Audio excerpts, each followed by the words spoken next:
All right, let's have an honest conversation because when men ask, how do I make her feel desire when she doesn't seem interested? What they're really asking is, what am I missing? And I want to start here. Attraction is not something you force, negotiate, or logically convince someone into. It is something you evoke. And if you try to override that truth, you will always feel like you're chasing. I'm going to walk you through this the way I would in clinic or in a long-form discussion, grounded in psychology, biology, and emotional intelligence, not manipulation, not games, not tricks. Because if you have to manipulate someone into wanting you, you don't actually have desire, you have compliance. And compliance never turns into passion. So, let's start with the foundation. Attraction is not a checklist. It's not good job, stable income, kind personality, therefore desire. That's logical compatibility. Desire lives in a different part of the brain. It lives in the emotional and limbic systems, the areas responsible for novelty, reward, uncertainty, and arousal. You can be objectively a great, understanding female desire guy and still not activate desire if you're not triggering the right emotional signals. The first thing most men misunderstand is this: attraction grows in space, not pressure. When you sense she isn't interested and you respond by trying harder, more texting, more compliments, more reassurance, more availability, what you are signaling unconsciously is anxiety, and anxiety is not attractive. It communicates, I need this outcome. Desire grows when someone feels they are choosing you, not being convinced. So the first principle, and this is very much in line with what I teach about male confidence, is grounded presence. Not dominance, not arrogance, presence. When you walk into a room, do you feel settled in your own body, or are you scanning for validation? Women are extraordinarily attuned to nervous system cues. If you are internally tense, rushing your speech, leaning forward too eagerly, laughing too hard at everything she says, her subconscious reads that as instability. Stability is safety. Safety allows desire to grow. Biggest mistakes. Men make presence looks like slower movements, relaxed shoulders, eye contact that doesn't dart away quickly, but also doesn't stare intensely. A voice that is measured rather than rushed. When you speak, you're not trying to impress, you're expressing. That subtle difference changes everything. Because when you are expressing, you are centered. When you are impressing, you are performing. And performance energy creates pressure. Now let's talk about emotional contrast. Many men think being agreeable is the path to connection. They mirror opinions, soften disagreements, and avoid playful friction. But polarity creates attraction. This doesn't mean arguing. It means having edges.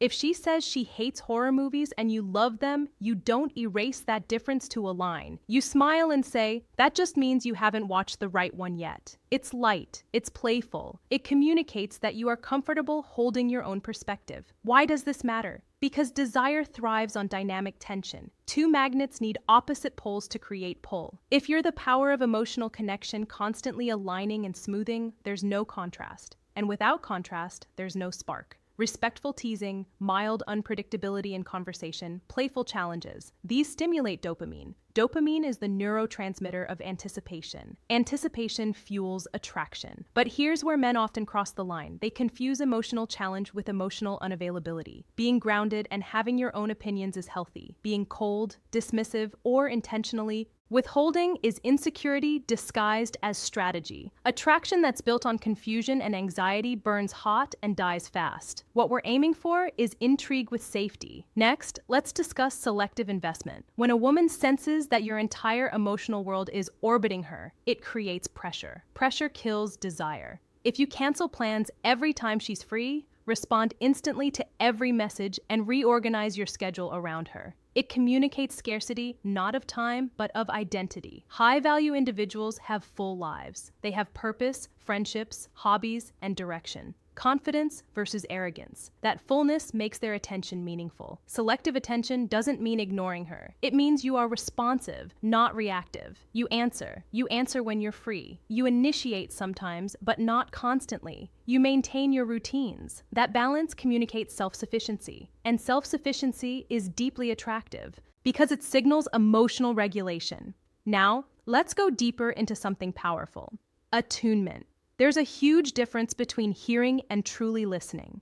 When she tells you something small, a favorite author, a stressful work presentation, a childhood memory, and you remember it days later, that activates emotional validation. Emotional validation makes someone feel seen, and being seen is one of the strongest drivers of intimacy. However, this only works if it's genuine. If you're remembering details as a tactic, it will feel mechanical. But if you're curious, truly curious about her experiences, her thoughts, her emotional patterns, that curiosity creates connection. Connection doesn't guarantee desire, but desire rarely grows without connection. Now, let's talk about calibrated vulnerability. Many men believe they must appear body language that builds attraction invulnerable to be attractive, that they must project constant strength.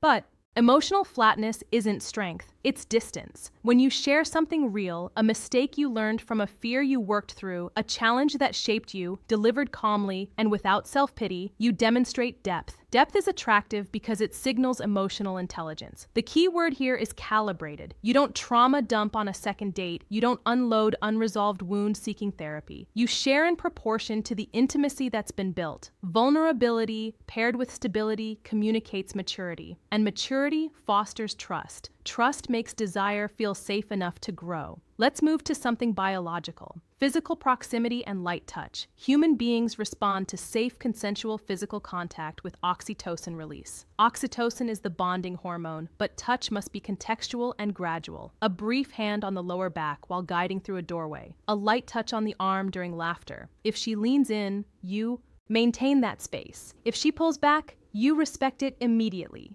Attraction grows when touch feels natural, not creating curiosity and mystery, forced. Now, here's something that almost no one explains properly: unpredictability. The brain loves novelty. Predictable interactions become background noise. Controlled unpredictability means you're not always the same tone, same timing, same rhythm. Sometimes you're warm and teasing. Sometimes you're reflective. Sometimes you initiate conversation. Sometimes you're focused on your own day and reach out later. That variability stimulates curiosity, but unpredictability should never mean inconsistency in character. Your values remain stable, your respect remains stable. What changes is rhythm, not integrity. When she doesn't fully know what version of your personality she'll encounter, playful, thoughtful, assertive, her brain stays engaged. Another critical element is ambition and direction. Desire is future-oriented. If you feel stagnant, uncertain, or drifting without goals, that energy transfers. You don't need to be wealthy or perfect, but you need momentum. Working towards something, improving your health, learning a skill, building something. Purpose creates magnetism because it signals vitality. Vitality is attractive because it implies growth. The role of respect and boundaries. Growth implies possibility. Possibility triggers excitement. Now, I want to address a hard truth.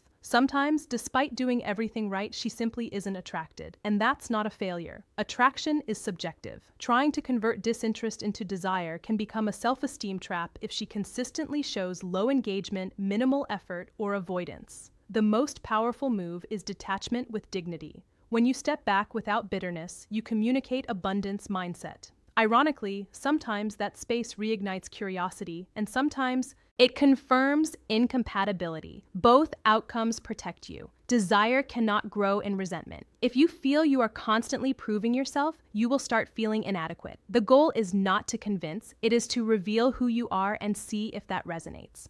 Let's talk about emotional regulation. Women are highly sensitive to emotional volatility.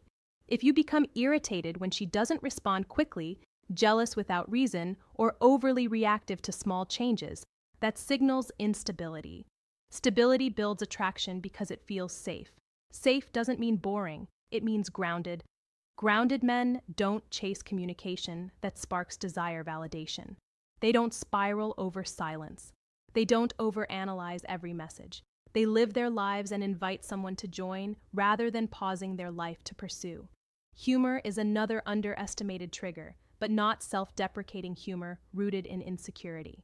Playful observational humor that demonstrates intelligence. Humor lowers defenses. It creates shared moments of joy. Shared joy builds positive association. When she associates you with lightness and laughter, she wants more of that feeling. Let's also address physical self-care. Attraction is not purely psychological. Grooming, posture, fitness, scent, these matter. Not because you need to look like a model, but because effort signals self-respect. When you respect yourself, others are more likely to mirror that respect. And here's something important. Sexual tension is built slowly. Many men either escalate too quickly or avoid escalation entirely. You create tension through how to stand out from other men contact held slightly longer than normal, through pauses in conversation, through leaning in slightly when speaking softly, through confident silence. Silence is powerful. It allows anticipation to build. Now, the most powerful shift of all is this. Stop trying to be chosen and start choosing. When you evaluate whether she aligns with your values, your lifestyle, your emotional needs, your standards, your energy changes, you are no longer seeking approval. You are assessing compatibility. That shift alone often increases attraction because it signals self-worth. Desire grows where there is mutual investment, emotional safety, contrast, curiosity, and space. If you final takeaways remove space, remove contrast, remove curiosity, you remove the fuel. And finally, remember this. You cannot make someone feel desire.